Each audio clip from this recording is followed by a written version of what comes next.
எல்லோருக்கும் வணக்கம். சில மாதங்களுக்கு முன்னாடி அண்ணா பல்கலைக்கழகத்தில் இந்த மாதிரி ஒரு அழகான ஒரு விழா நடந்தது. அங்கேயும் துணைவேந்தர் எல்லாம் வந்திருந்தாங்க.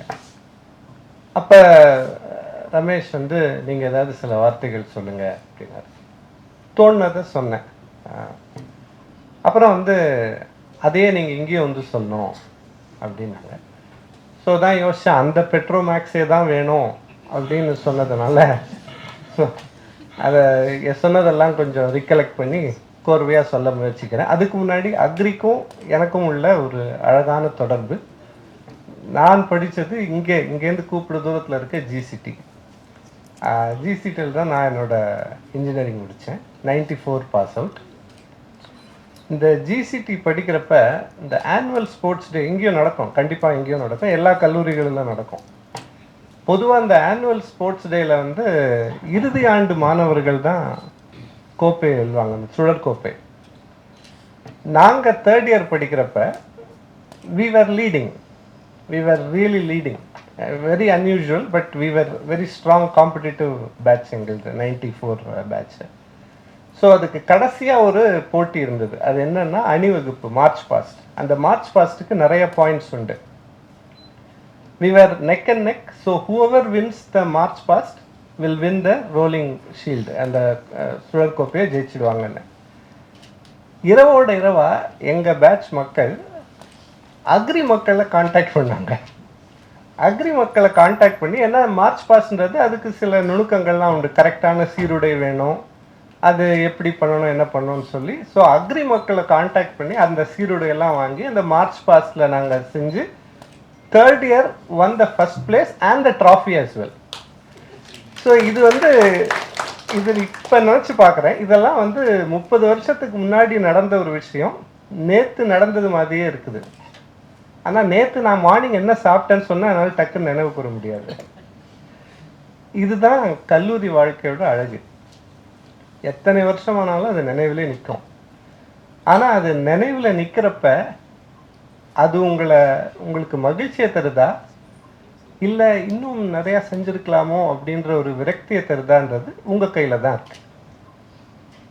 இதுக்கு ஒரு சின்ன ஒரு கதை. இந்த கதை எல்லாம் அறிவுரையெல்லாம் சொல்ல, ஏன்னா அறிவுரைன்னு சொன்னால் நீங்கள் ஜம்ப் பண்ணி அப்படியே வெளில போயிடுவீங்கன்னு எனக்கு தெரியும். ஏன்னா நானும் லாஸ்ட் பெஞ்சில் தான் உட்காந்தேன், எனக்கு தெரியும், ஐ அண்டர்ஸ்டாண்ட் தட்.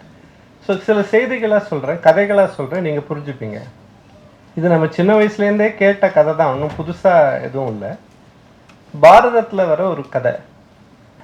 ஆச்சாரியர் துரோணர் அவருடைய சிஷ்யர்கள் எல்லாம் அழைத்து வில்வித்தை கற்றுக் கொடுக்குறாரு. அப்போ மரத்து மேலே ஒரு பறவை, அந்த பறவையின் உள்ள அந்த கண்ணை அதை நீங்கள் அந்த அம்பால் அடிக்கணும் அப்படின்றது தான் அந்த பயிற்சி. முதலில் தர்மரை கூப்பிடுறாரு. என்ன பார்க்குற அப்படின்னு கேட்குறாரு. மரத்தை பார்க்கிறேன், வேற என்ன பார்க்கிற, இலையை பார்க்கிறேன், கிளையை பார்க்கிறேன், அது பின்னுள் வானத்தையும் பார்க்கிறேன், பறவையும் பார்க்கிறேன். நீ இன்னும் தயார் இல்லை, போயிடு.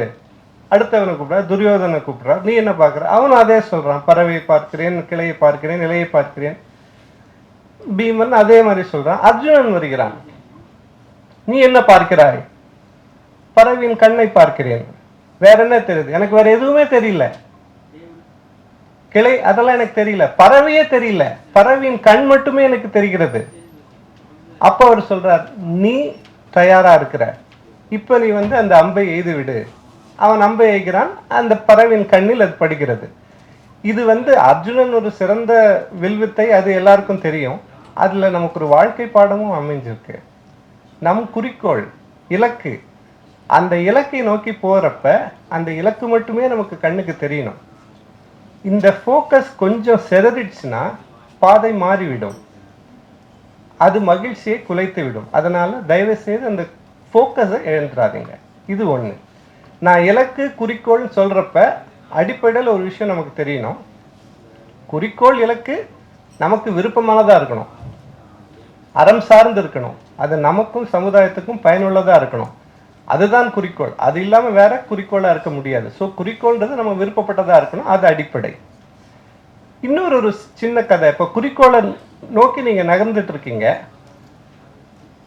இன்னொரு சின்ன கதை மூலமாக சொல்கிறேன். மகாத்மா காந்தி அவர் சவுத் ஆப்பிரிக்காலேருந்து வந்துட்டார், நாடு முழுக்க சுற்றுப்பயணம்லாம் செய்கிறாரு. இது காங்கிரஸோட ஒரு மீட்டிங் நடக்க போகுது. அவர் பிஸியாக ஒரு இதுக்காக தேடிட்டு இருக்காரு. என்னன்னா ஒரு சின்ன பென்சில் அப்படின்னாங்க. அவர் கூட உதவியாளராக இருந்த திரு கலேல்கர், அதான் பேர் நினைக்கிறேன். அவர் இதை கேட்டோன்னே அவருக்கு ரொம்ப சங்கடமாயிடுச்சு. இதை போய் நேரத்தை வீணடிச்சிட்டு இருக்கார். இந்தாங்க என் பென்சில் யூஸ் பண்ணுங்க. இல்லை எனக்கு இதெல்லாம் வேணாம், எனக்கு அந்த பென்சில் தான் வேணும். அவருடைய திருப்பி கொஞ்சம் அவர் பொறுமை எழுந்து, இப்போ இதை யூஸ் பண்ணிக்கோங்க, அது அப்புறம் அந்த பென்சிலை தேடி எடுத்துக்கலாம். காந்தி உடனே சொல்கிறார், உங்களுக்கு புரியல, நான் மெட்ராஸ் போயிருந்தப்ப நடேசன் என்பவருடைய சின்ன மகன் குழந்தை எனக்கு அன்பளிப்பாக கொடுத்த அந்த பென்சில், அதை எனக்கு தொலைச்சிட்டேன்னா எனக்கு மனசு தாங்காது, அதனால தான் அதை தேடுறேன். அது வரைக்கும் அவருக்கு ஏன் இப்படி செய்கிறாருன்னு நினச்ச இந்த கலேல்கர் அவரோடு சேர்ந்து பென்சிலை தேட ஆரம்பிச்சிட்டார். அப்புறம் அந்த பென்சில் கிடைச்சது. மகாத்மா காந்தி ரொம்ப மகிழ்ச்சியோட அதை எடுத்துக்கிட்டார். இது ஒரு சின்ன விஷயம் நமக்கு புரியணும். இது குழந்தைகள் மேல் அவருக்கு இருக்கிற பாசம் அப்படின்லாம் நம்ம சொன்னாலும் அதுலேயும் ஒரு பாடம் இருக்கு. ஒரு அஹிம்சை வழியில், அற வழியில் தனி மனித டிரான்ஸ்ஃபர்மேஷன், இன்னர் டிரான்ஸ்ஃபர்மேஷன் மூலமாக சுதந்திரத்தை அடையணும் அப்படின்றது ஒரு மிகப்பெரிய குறிக்கோள். அது சாதாரணமான அந்த வாழ்நாளிலே நடக்குமான்றதே ஒரு டவுட்ஃபுல். ஆனால் அந்த மாதிரி ஒரு பெரிய குறிக்கோள் கொண்டவர் ஒரு சின்ன பென்சிலுக்காக அவர் தேடி அலைஞ்சார். அதாவது ஒரு சின்ன பென்சில் தானேன்னு கடந்து போயிடலாம், அப்படி இல்லை. இந்த சின்ன சின்ன விஷயங்களும் பெரிய குறிக்கோளை நோக்கி நம்ம செய்கிறப்ப, அதை நோக்கி நடக்கிறப்ப நம்ம மறந்துடக்கூடாது. You should not forget the beauty in small things when you are walking towards a larger goal, because journey is as important as your goal. Do not forget the small things, they add to the beauty of life. இதை நீங்கள் இன்னைக்கு கடந்து போயிட்டீங்கன்னா நீங்கள் குறிக்கோள் அடையலாம், but when you look back you would have missed something. So never underestimate the beauty of small things, they make life beautiful. Okay, இன்னொரு அழகான ஒரு என்ன சொல்றது விஷயம், திருக்குறள் நீங்கள் எல்லாம் பள்ளி காலத்தில் படிச்சிருப்பீங்க. ஓகே, இப்போ இந்த குறிக்கோளை நோக்கி போகிறப்ப டிஸ்ட்ராக்ஷன் ஒன்று வரும். அது எல்லாருக்குமே அது இருக்கும், எனக்கு எல்லாருக்குமே இருக்கு. அது கவனச்சிதைவு அப்படின்னு நம்ம சொல்லுவோம். இப்போ திருக்குறள் நீங்கள் எடுத்துக்கிட்டிங்கன்னா கடவுள் வாழ்த்து எத்தனை அதிகாரம்? யாராவது சொல்லுங்க பார்க்கலாம். எத்தனை அதிகாரம் கடவுள் வாழ்த்து? திருக்குறள்ல கடவுள் வாழ்த்து எத்தனை அதிகாரங்கள்? எத்தனை அதிகாரங்கள் சொல்லுங்க, யாராவது சொல்லுங்க. ஒரு அதிகாரம். சரி. ஒழுக்கமுடைமை எத்தனை அதிகாரம்? ஒரு அதிகாரம். சரி. வினை, ஆக்ஷன், செயல், அதுக்கு எத்தனை அதிகாரம்? 3 4ன்னு சொல்லலாம். நட்புக்கு எத்தனை அதிகாரம்? நட்புக்கு ஒரு அதிகாரமா? நட்பு, நட்பாராய்தல், கூடா நட்பு, தீ நட்பு, 4 அதிகாரங்கள். கடவுள் வாழ்த்துக்கு ஒரு அதிகாரம் வைத்த வள்ளுவர், ஒழுக்கமுடைமைக்கு ஒரு அதிகாரம் வைத்த வள்ளுவர், நட்புக்கு 4 அதிகாரம் வைத்தார். ஏன்? அதில் சில விஷயங்கள் இருக்கு. ஏன்னா இந்த டிஸ்ட்ராக்ஷன் வரப்ப அதுக்கு முக்கியமான காரணியா இருக்கிறது கூடா நட்பு. அதனால நட்பு விஷயத்துல தயவு செய்து மிகவும் ஜாக்கிரதையா இருக்கணும். ஓகே, அது 3வது ஒரு விஷயம், டெவலப் கிரிட்டிக்கல் திங்கிங் ஸ்கில்ஸ். அதாவது இன்னொரு கதையை சொல்றேன். 2ஆம் உலகப் போறப்ப நாசி படைகளுக்கும் ஆலைட் ஃபோர்ஸஸ்க்கும் பெரிய சண்டை நடந்தது. இந்த ஆலைட் ஃபோர்ஸஸோட பல பிளேன்ஸ் அந்த போர்ல போறப்ப சுட்டு வீழ்த்தப்பட்டார்கள். அந்த பிளேனை காப்பாற்றுறதுக்கு எப்படி பண்ண முடியும் அப்படின்றதுக்கு அந்த பிளேன்ஸில் அயர்ன் பிளேட்ஸ் வச்சு அந்த பிளேனை பாதுகாக்கலாம் அப்படின்னு ஒரு ஐடியா வந்தது. ஆனால் ஒரு பிளேனுக்கு நீங்கள் அயர்ன் பிளேட்ஸ் போட்டிங்கன்னா எங்கே போடுவீங்க? ஃபுல் பிளேனுக்கு நீங்கள் போட முடியாது. நீங்கள் அப்படி ஃபுல் பிளேனுக்கு போட்டிங்கன்னா பிளேனோட வெயிட் ஜாஸ்தி ஆகிடும், அதோட ஃபியூல் எஃபிஷியன்சி கம்மியாகிடும், ரொம்ப தூரம் பறக்க முடியாது. ஸோ எங்கே நீங்கள் அயர்ன் பிளேட்ஸை போடணும் அப்படின்றது ஒரு பெரிய சர்ச்சையாக இருந்தது.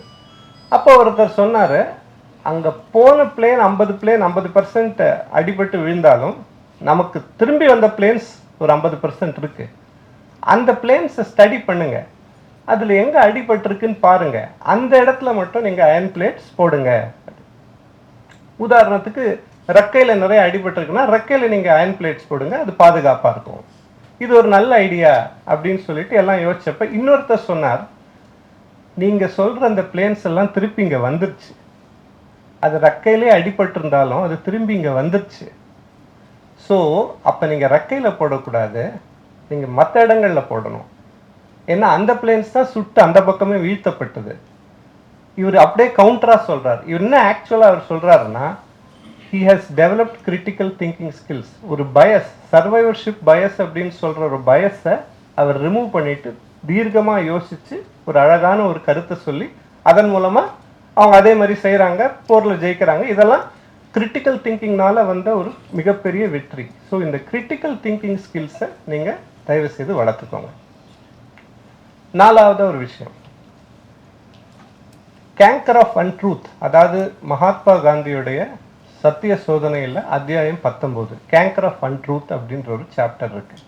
அதாவது அவர் திருமணமாகி அவர் மகன்லாம் பிறந்த பிறகு படிக்கிறதுக்காக இங்கிலாந்து போகிறார்.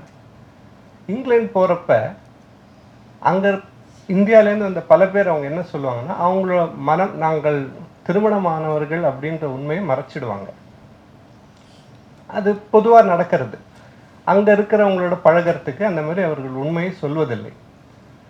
அவர் காந்தியடிகள் எழுதுகிறார், நானும் அதற்கு விதிவிலக்கல்ல, நானும் அப்படித்தான் செய்தேன், நானும் எனக்கு திருமணம் ஆகவில்லை என்றே சொல்லி அங்கே இருந்தேன். அவர் வீட்டுக்கு அவருக்கு வீட்டு வாடகை கொடுத்திருந்தவர்கள் ஒரு விதவை தாய். இவர்கள் மகன் போல் மிகுந்த அன்போடு பாசமோடு அவரை பார்த்து கொண்டார்கள். அவருக்கு வந்து அங்கே இருக்கிற சில பெண்களை வந்து அறிமுகப்படுத்தி வச்சார், அவர்களோட பழகட்டும் என்று. இவர் அதை பேசினார், பழகினார். அப்புறம் ஒரு லெவலில் அவருக்கு மனசாட்சி அவருக்கு வாட்டி வதச்சிடுச்சு, அவரால் அதை தாங்கவே முடியல. உடனே ஒரு கடிதம் எழுதுகிறார் அந்த அந்த வீட்டு ஓனருக்கு, நீங்கள் என்னை தாய் போல் பார்த்து கொண்டீர்கள், நான் வந்து உங்களுக்கு உண்மையாக இல்லை, எனக்கு ஏற்கனவே திருமணம் ஆகிவிட்டது, எனக்கு மகன் கூட இருக்கிறான், அந்த உண்மையை நான் ஏனோ மறைத்து விட்டேன், என்னை மன்னித்து விடுங்கள், இதற்கு மேல் நான் இதை மறைத்தால் அது தர்மம் ஆகாது, உங்களுக்கு இன்மேல் கோபம் இருந்து நீங்கள் இனிமேல் என்னோடு பேசவில்லை என்றால் அது பரவாயில்லை, நான் புரிந்து கொள்கிறேன், ஆனால் தயவு செய்து என்னை மன்னித்து விடுங்கள் அப்படின்னு எழுதுறாரு. அதற்கு அந்த அம்மா திருப்பி எழுதுறாங்க, நீங்கள் சொன்னது ரொம்ப சந்தோஷம், எனக்கு எந்த வருத்தமும் இல்லை, நீங்கள் வாங்க, நம்ம திருப்பி அதே மாதிரி நம்ம நல்லபடியாக பேசிகிட்டு இருக்கலான்னு. இது ஒரு சின்ன விஷயம் என்னென்னா, பல பேர் செய்கிறாங்க அப்படின்ற ஒரு விஷயம் அங்கே அவர் அந்த மாதிரி அதை பொய்யை மெயின்டைன் பண்ணியிருந்தாலும் யாரும் கண்டுபிடிச்சிருக்க மாட்டாங்க. இது எல்லாத்தையும் தாண்டி அவர் வந்து மனசாட்சிக்கு பயந்து அந்த உண்மையை சொல்கிறார். இதுதான் அறவழி. அறவழின்னா தப்பே செய்யலைன்றதில்ல, தப்பு செஞ்சாலும் அதை திருத்தி அது மேலே வர்றது. செயின்ட் யோகானந்தர் சொன்னது போல், saint is also a sinner who just never gave up, அவ்வளோதான். ஸோ நீங்கள் பெரிய பெரிய பதவிகள்லாம் நாளைக்கு வரலாம், புகழின் உச்சத்திற்கே போகலாம், கண்டிப்பாக போவீங்க, ஆனால் அறவழியை, அறம் சார்ந்த வழியை மட்டும் மறந்து விடாதீர்கள். இதுதான் என்னுடைய கடைசி செய்தி. ஸோ வாய்ப்பளித்தமைக்கு நன்றி. உங்கள் எல்லாருக்கும் my best wishes. I wish you all success and happiness. Thank you very much. God plus.